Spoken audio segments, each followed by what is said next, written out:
Welcome back to Time Warner Cable Field here at Fox City Stadium in Grand Chute, Wisconsin, home of the 2013 Division III Baseball Championship, aka the 2013 World Series. And Day 3 here in Grand Chute saw two more teams eliminated, as it was Kane and Webster taking the trip back home after they were eliminated in elimination games here on Sunday morning. And then it is Linfield sitting pretty as they defeated Wisconsin Stevens Point in the Winners Bracket Championship game. They guarantee that they will play for the national title and a chance to hoist walnut and bronze in baseball on Tuesday afternoon.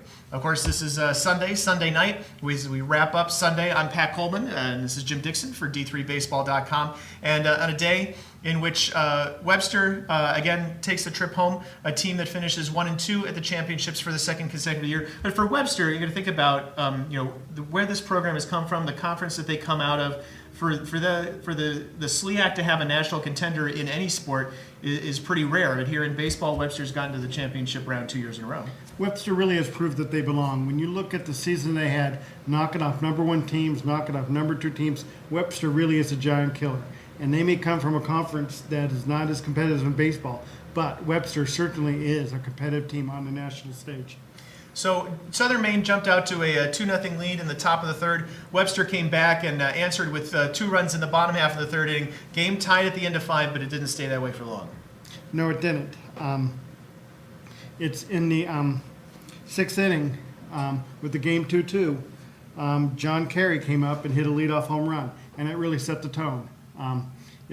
They came back and scored a run, 2 more runs in that inning, and really put Webster in a hole. And for Southern Maine, after all the pitchers that they went through on Saturday in getting routed by Linfield by the score of 10-1, they really needed someone to come out and solidify things on the mound, and that's what Ryan Yates did. Ryan Yates pitched a wonderful game. He's one of the 4 best pitching games that we had today, and he did exactly that. He gave the bullpen time to rest. We saw Andrew Richards trying to sneak in the game early, but the coach told him to go back.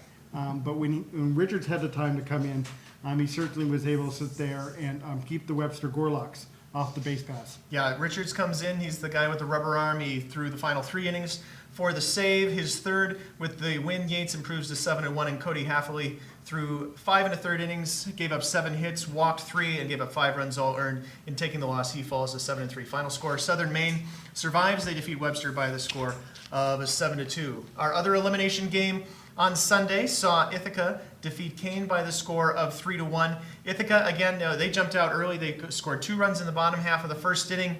And, Cody G with a big double into the left field corner to score Tim LaCastro. And then G came around on a Corey Caswell single. And the way Kane is set up, the way they pitch, it's really tough for them, or the way they hit, I should say, really tough for them to come back from a deficit, even if it's just 2 runs. And that's what Neil Iovero said after the game.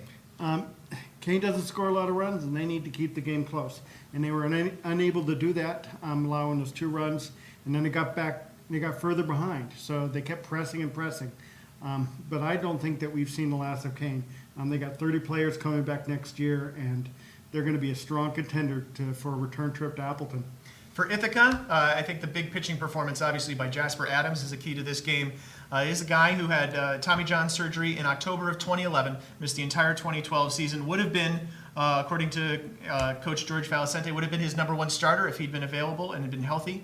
Instead, he's their number 3 this year, and kind of struggled for the first 2 months, and then over the last 3 starts, a final regular season start against Montclair State, a start in the regionals against Amherst, and today, 7 innings pitched, 5 hits, 1 earned run. He looks like the guy that they expected him to be.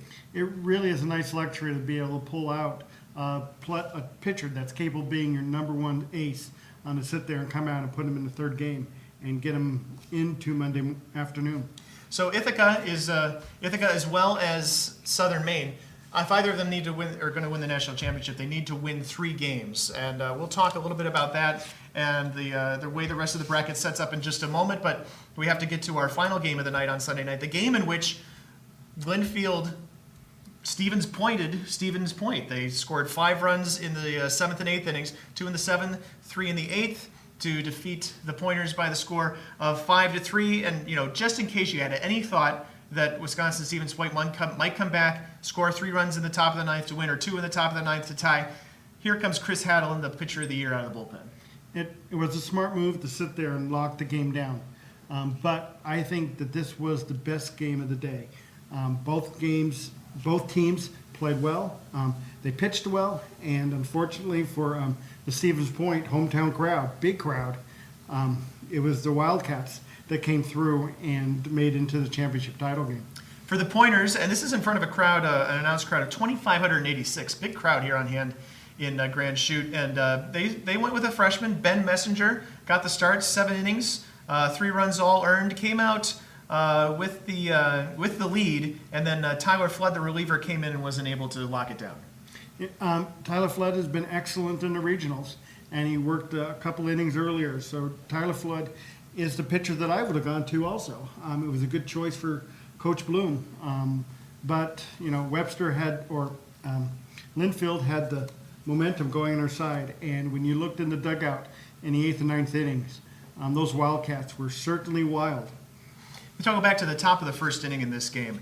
It's an inning in which Dan Douglas and then Ryan Schilter back-to-back singles have started off. A fly ball moves the runners up, and then there's a sacrifice fly and a really close play at the plate, which I don't know if you and I actually agree. I'm not entirely sure that Douglas actually touched the plate and scored. They ruled him safe, and obviously a big play in the top of the first inning that if they had won the game, I'd really like to go back and look at the tape and see if we could get that one definitive angle out of these 4 cameras here. Well, I think Douglas actually did catch the corner.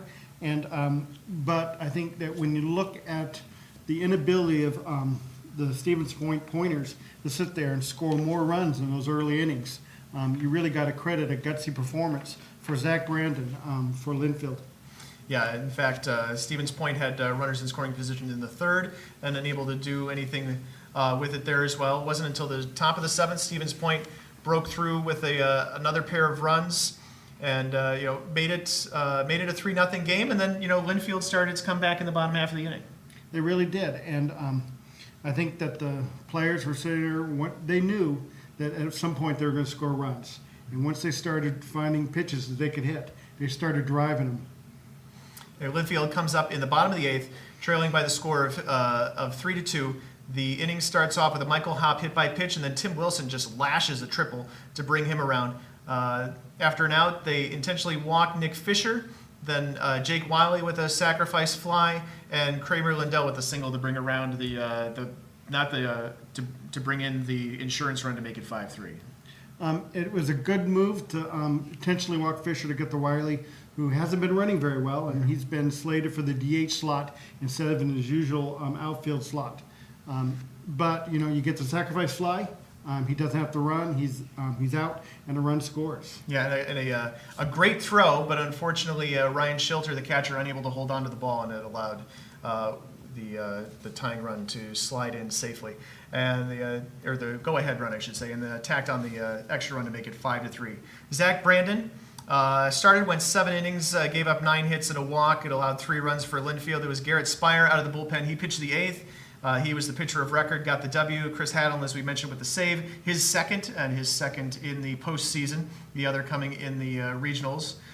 Ben Messenger, who we mentioned, he had a strong outing, but it was Flood in relief who took the loss as he fell to 2-1 on the season. So here's how we set up for Monday on Memorial Day. We start off with an elimination game at noon Central Time, 1 Eastern, between Southern Maine and Wisconsin Stevens Point. That's about the most straightforward thing that we've got here. That's pretty easy to understand. The loser is out.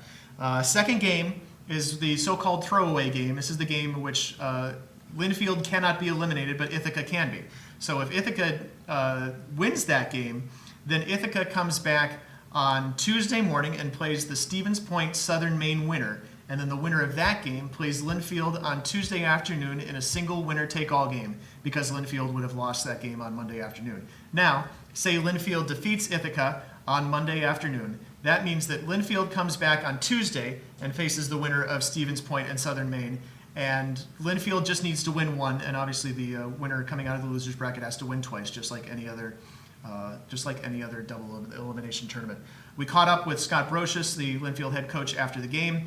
He said, we asked him how he was planning to play tomorrow's game, how he was planning to handle it, and he said they intend to win the game, obviously, and obviously playing things close to the vest. A lot of times in these games, you see maybe not to the level of a staff day from the pitching staff, but you see a guy who's hasn't gotten a lot of experience, or maybe they bring a middle reliever out, or a number 4, number 5 starter, and this kind of lingers into Tuesday, whereas Linfield could really put itself in good position by winning on Monday. If I'm Linfield, I'm sitting there and I'm putting my 4th line starter in, and I'm hoping that that guy can win a game. If he can, we're in great position. If not, I'm sitting with Appleton ready to pitch the final game. Either way, Linfield is a winner every time. You cannot sit there and put your best pitcher out tomorrow. I know that Ithaca is bringing their number 1 star, Pat Lemo. on 2 days rest. And you know that John Prendergast is going to be also coming down on 2 days rest if Ithaca can win that game. So it really is a smart move to sit there and not throw your number 1 and leave him for the championship game. Bottom line is this: if you're Linfield, you have to win 2 more games. Whether that is, well, that's not right. You don't even have to win 2 more games. You could big buy by just winning 1. But if you're any of the other 3 teams, you got to win 3 times. You got to win once on Monday, then you got to win Tuesday morning, and then you got to win Tuesday afternoon to win the title. It's that simple. If you have any questions, just refer to the master class that we did last year. Here at the tournament, all the things are the same except the names of the teams have changed. Absolutely. And I think that if you're here in Wisconsin and you want to see some great baseball, tomorrow is going to be a great time to come down. The games start at noon. Yep, so noon Central Time, be here. We will be, and we'll bring you, of course, all the rest of the coverage from the 2013 Division III Baseball Championships. For Jim Dixon, I'm Pat Coleman, and we're signing off from Grand Chute, Wisconsin.